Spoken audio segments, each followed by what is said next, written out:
Hello and welcome back to another reaction. In this occasion, Avatar: The Last Airbender, Book 1, Episode 6. Yes, as you can see, I am going, or at least I will try, to upload two videos this week. One was the last Tuesday, and obviously the normal scheduled one, which is obviously on Friday. So yes, again, you already, if you watched the previous video of Avatar, you already know why I did that. Anyway, yes, last episode was once more a lot of character development. Now we just concentrate on our heroes. We concentrate on just the group of the Avatar of Aang, and I mean Katara, and I mean Sokka, and of course Aang. And I love the way they portray how Aang should be growing. Not just physically, he just doesn't need power, but mentally too. And they are not concentrating on just being, oh, you are a 12-year-old mature. No, actually, this king, he was concentrating more into start to think differently. You need new strategies, which obviously is part of the deal. You need to be the full package in this case for you to be able to overcome the obstacles that you're going to face in the future as the Avatar, because yeah, you have a lot of responsibility on your shoulders. And yeah, that is why I think the main reason as to why Aang, well, ran away from the temple. I don't know if this was a lucky shot and he run away just before the Fire Nation attack, or the Fire Nation first need to build a lot of his power so he can attack the rest of the world. I am not sure entirely if Aang ran away and it was just an amazing coincidence that the temple was attacked just after, or the fact that the Avatar disappeared was that the idea, or how to explain this, the Fire Lord gave the idea, or gained the idea to, oh, since the Avatar is completely lost or just far away or just missing or die, I don't know, we can attack the rest of the nations and take over the world. Let's say, yeah, it sounds kind of ridiculous, but honestly, that is the only way I can express this. So yes, anyway, this has been a very long presentation. Sorry for that. But anyway, yeah, let's just cut off this, or I'm going to start analyzing everything before and just watch the episode, shall we?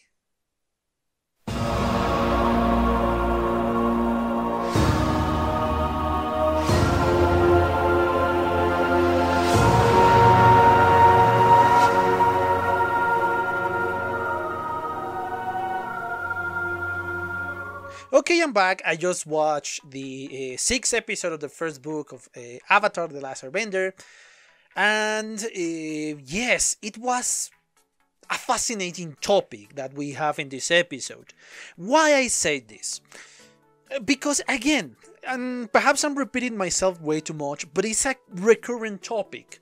It's a way of because yes, this was originally for kids, and so they have to have certain amount of fun, certain amount of I don't know. They have to restrain themselves, especially with the death and the gore and all of that. So yeah, because yeah, my guess their original public is around 12-year-olds. Of course, a lot of people will enjoy this show, and a lot of older people like myself could enjoy this show, because it's so well written, it's so well done. So that's why, but obviously the original public needs to be kept in mind, and that's why they hold back a little bit with, again, as I said, the gore or the, well, way too much stuff or way too heavy stuff. But that doesn't mean they don't know how to portray a very heavy topic as war. Obviously, we are not going to see atrocities. We're not going to see, at least, very graphic atrocities. But this episode really portrayed a terrible thing that happens during war, especially with the conquered nations or the conquered territories in a certain nation. Because we know that the Earth Kingdom is huge, is probably the biggest kingdom of them all that exists in this universe, that they have a lot of terrain to go around. Especially we saw that in the last episode. I don't know if that is the capital city or is just one of the main cities and there are a lot of kings in the Earth Kingdom, or just one and a major king or something. I am still not sure of that. I'm not sure if we met the real king, the king of them all, or just one of them. I'm not sure of that. But still, it's a huge terrain. So yeah, it makes sense for the Fire Nation to have control of some territories of this vast kingdom.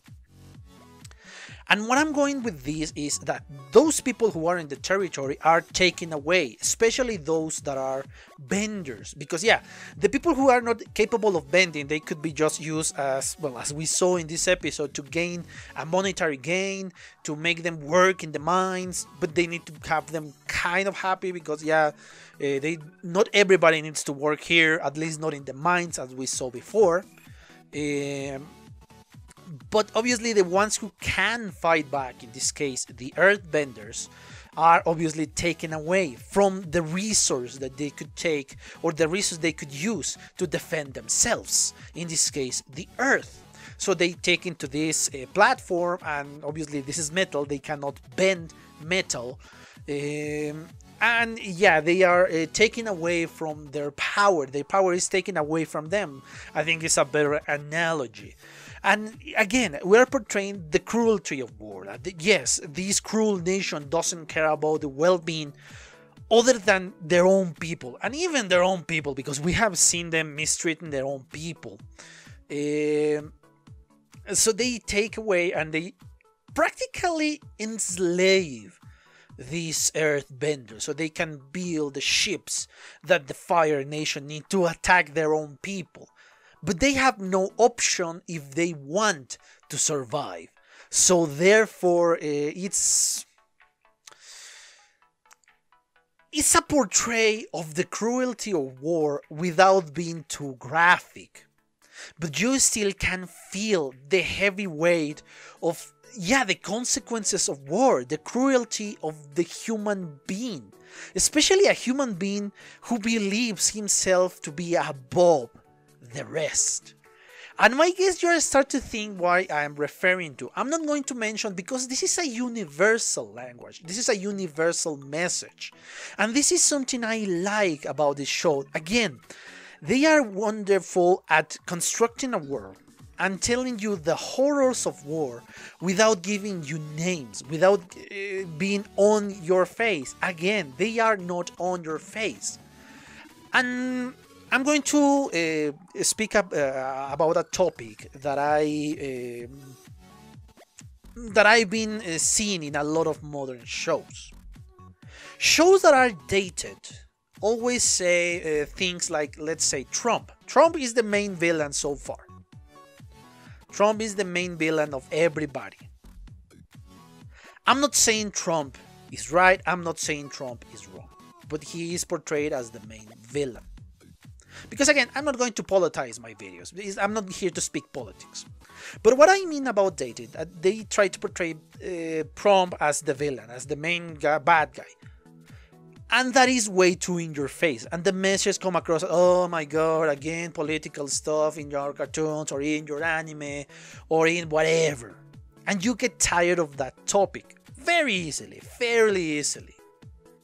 Because they don't know how to portray a message without being on your face. They don't understand, the people who write these shows, they don't understand of subtlety. They just, oh yeah, let's just scream at the top of our lungs and scream that this is bad. And that is not how it works. People talk loud when they want to act smart, right? Correct! So if we play loud, people might think we're good. Everybody ready? And the one, and the two, and the 1, 2, 3, 4.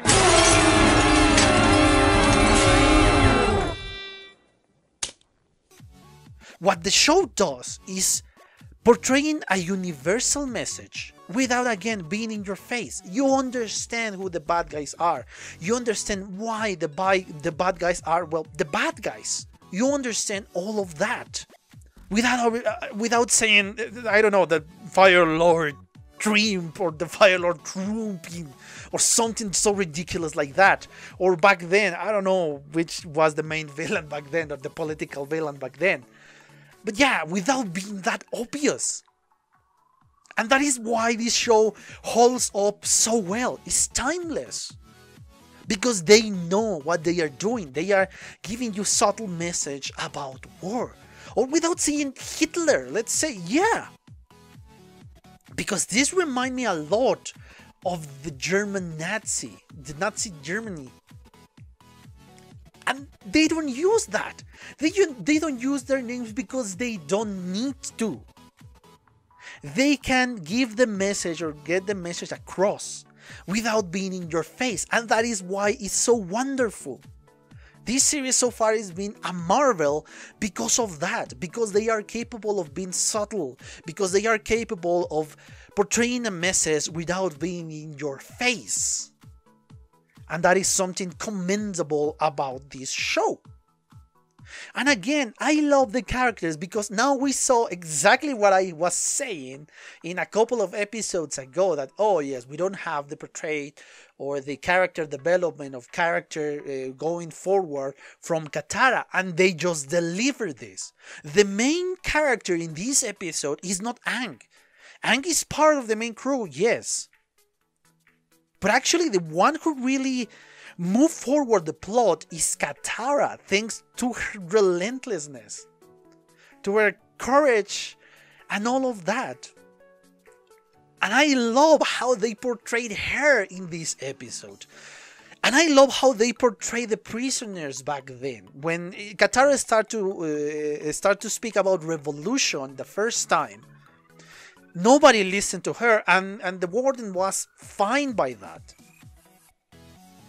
Because he knew that he was destroying the hopes and dreams of these people. Hell, he was not even destroying it. He already destroyed said hopes and dreams.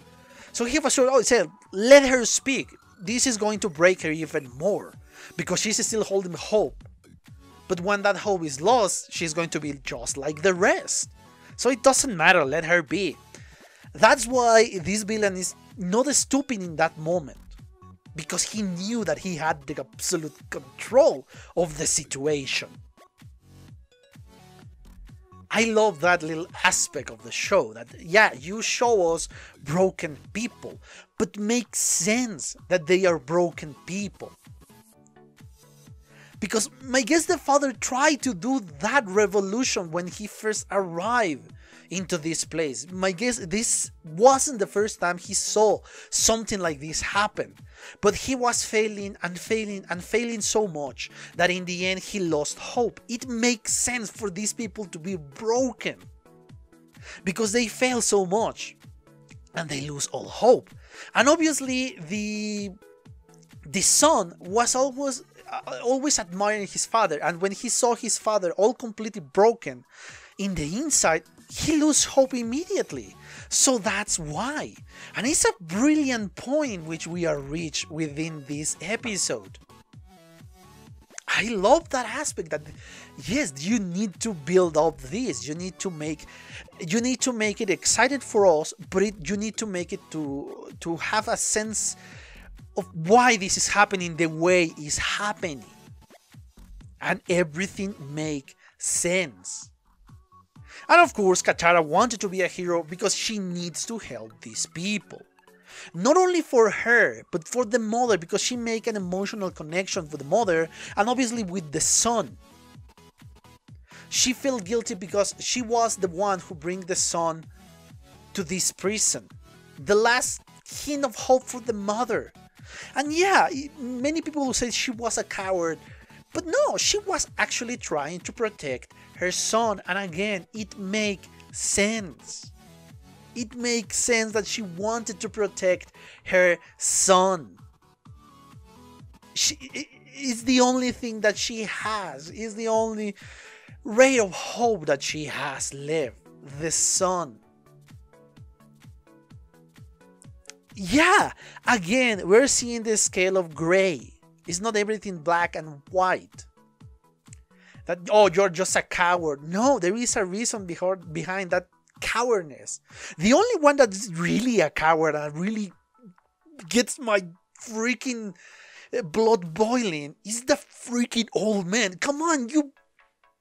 I'm sorry, I know I don't curse a lot in this. I try not to curse a lot in this. But that motherfucker, man. There is no other way to call him. He was saved by this person, by this earthbender. His life was in complete danger. He was done for. If he didn't do that, he was dead. And how he repay instead of shutting his freaking mouth?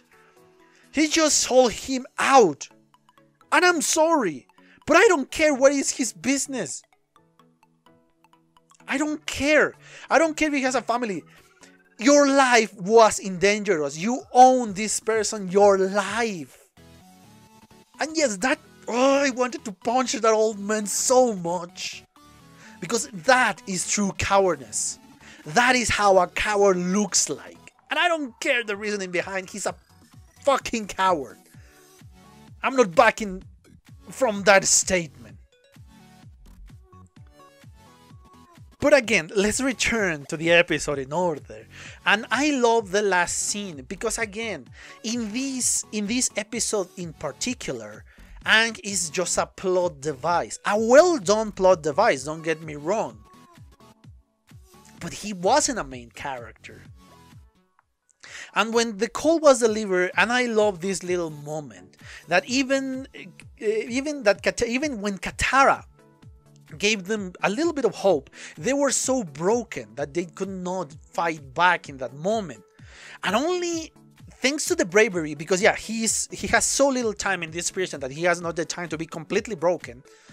The son is the first one to attack, to try to save Katara. And after the father saw his son in danger, that's when the father started to attack. And that is the spark. Yeah, I know, it's kind of ironic. The spark of the braveness star. When you see the one that is trying to protect everybody, starting to fight back, that's okay, there is hope, screw this, and let's attack. And that's the reaction of every single earthbender that we saw in this episode, that they start to fight back. Okay, sorry about that, about the change of angle and about this sudden cut. But yeah, my camera decided to die out in that moment, and yes, I just plug it in and let's continue with this one, because yes, I was in a rhythm.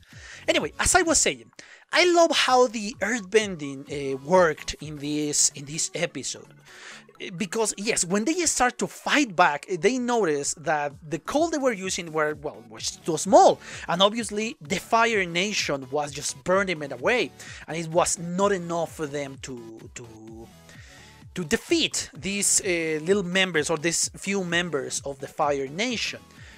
But I love how they use their earthbending in this case, because they combine a lot of coal and they make a huge a piece of coal, which of course they use to throw away and make a hole in this metal. And this is not something that will be easily stopped or easily burned. So yeah, the Fire Nation could just duck away and try not to be killed by such a gigantic piece of coal. And I genuinely love the way they dispose of the freaking warden and the few guards that they could cut.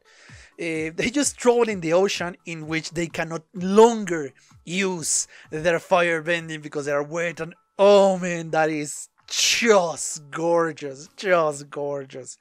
And I love the positive message in the almost end of the episode, because yes, they are not just only taking back their village, they are going to try to join the army and of course take every single territory of the Earth Kingdom. I love that positive message, because yes, now they return and they have hope and they want revenge. Because yes, these people were in prison for how long, we don't know. At least, I don't know, perhaps 10 years? Perhaps even more, perhaps less. I'm not sure of that. I'm going kind of for the age of this person, of this, from the son. But yeah, they want to fight back because they finally are free to do so. But obviously, the episode did not end in this happy note, in this positive note. Because yeah, Katara just lost the only memory she has from her mother. And the guy who just got it is obviously Prince Zuko.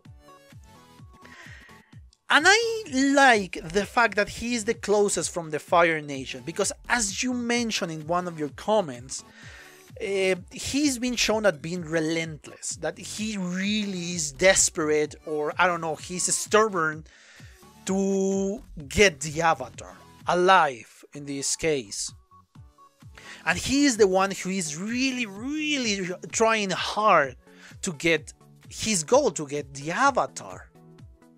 So yes, it is extremely dangerous because yeah, he's getting closer and closer to the avatar. But oh my god, everything that is surrounded this episode is wonderful. Because again, the way they portray war without being too graphic, the horrors of war without being too graphic, because as I said at the beginning of this commentary, yes, the horrors of war exist. And I love the fact that Aang is used as kind of a plot device. And don't get me wrong, it's a well use of this plot device. It's not bad. But he is not the main character of the episode. That goes to Katara. And yes, as I said in the beginning of the commentary, I love that they are giving each one of our protagonists this kind of the spotlight. Not just Aang, this is not everything Aang. But they are giving them the spotlight. I love it, and I like series that are able to doing that. I think there is something else I'm missing out. I think I spoke about the mother. Yes, I think I really exhausted the topic of this episode.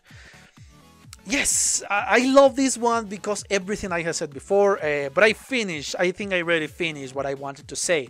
So the only thing more I have to say is, well, thank you for your attention. I hope you enjoy it. And yes, see you on the next one. I hope you enjoy it and see you on the next one. Bye. Okay guys, I hope you enjoyed that video, and if you did, give it a like, so the algorithm from YouTube will help me out. And check my other videos, share them, and also why not subscribe to my channel and join this community. And as always, I want to thank you for your attention, your likes, and even your dislikes, your comments, which is something I always look forward to read. And yeah, once more, thanks and see you on the next one.